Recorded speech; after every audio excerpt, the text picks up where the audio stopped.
Hello there, this is Wellington with PX5 RTOS, and today I'll show you how to create a mutex using PX5 RTOS. So in this video, we'll run through the pthread mutex API, we'll run a demo, and then I'll share some resources. As a quick recap, mutex is one of the synchronization objects available on PX5 RTOS, and they are used to protect either shared objects or data structures from concurrent use from different threads. In this simple scenario, we have two threads, thread 1 and 2.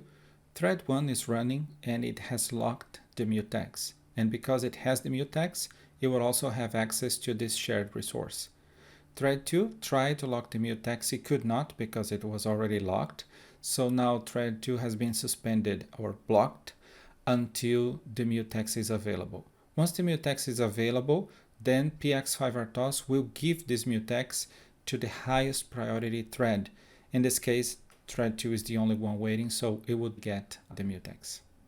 Before we can use a mutex, we first need to initialize it. This process requires the familiar pthread header and then a call to the pthread mutex init API, a handle of the mutex to initialize, and some optional mutex attributes, or no, if you don't need any. Finally, we can check the return for error codes. Now that the mutex has been initialized, the application can call the pthread mutex lock API to secure it, passing the handle of the mutex to lock. And then after that, check the return for errors. And once the mutex is no longer needed, the application should call the pthread mutex unlock, again passing the mutex handle and checking the return for errors. All right, it's demo time. We'll be showing a sample with these three APIs, init, lock, and unlock. But take a look at this list I took from the user guide manual where you can see all of the other mutex related APIs. As always, main starts by creating variables, thread handles, and the memory area. Notice we also have the shared resource down here, which is a global variable that must be protected from concurrent access. To achieve that, threads can only update this variable if they own the mutex.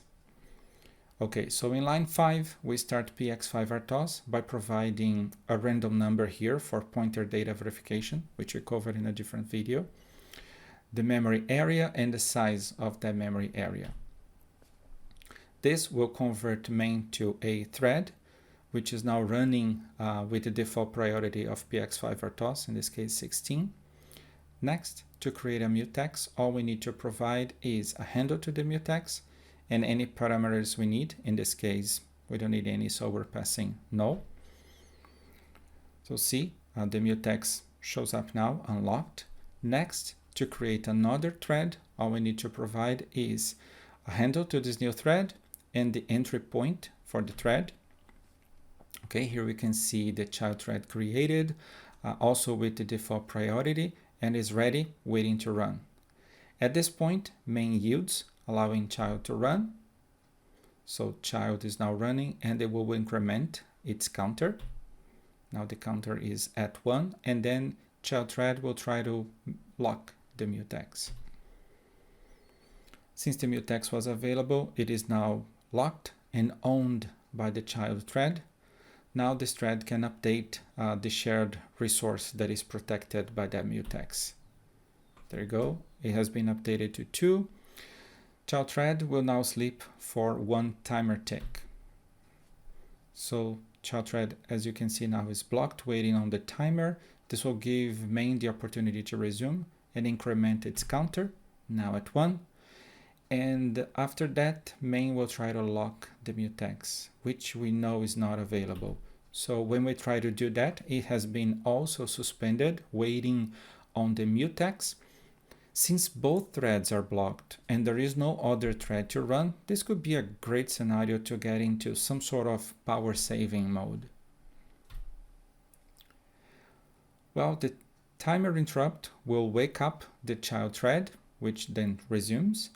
It will update the share resource again, now at 0, and then unlock the mutex. Remember, main is blocked waiting on the mutex, so as soon as child thread releases it, this thread which was blocked, it will take the ownership. See, it's waiting, so we will take the ownership of the mutex and it won't be blocked anymore. So it will be ready. There you go.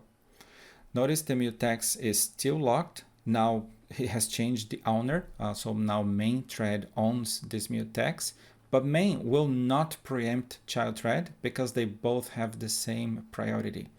Child thread will now update its counter again, now at 2, and child will try to lock the mutex, which we know is not possible, so it will be suspended, waiting for the mutex, while main resumes.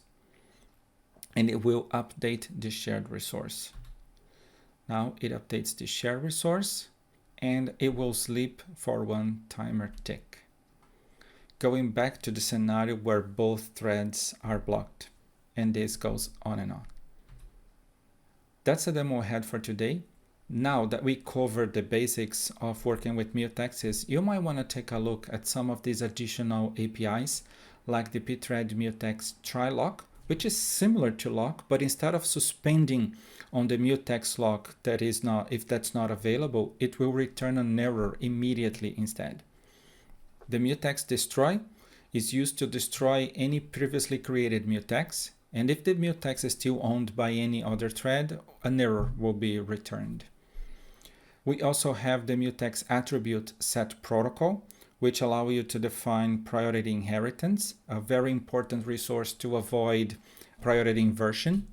And finally, the mutex attribute set type, which allow you to set the mutex to recursive, which enables the same owner to obtain the mutex multiple times, which is also called the nested call to lock the mutex. And then the mutex won't be released until the same number of unlock calls has been made. Well, these were the topics we had to cover for today. As always, if you want to get started or learn more, make sure to check our website at PX5RTOS.com. You can email us with questions, requests for information, or a quote at info@px5rtos.com. Thank you for your interest.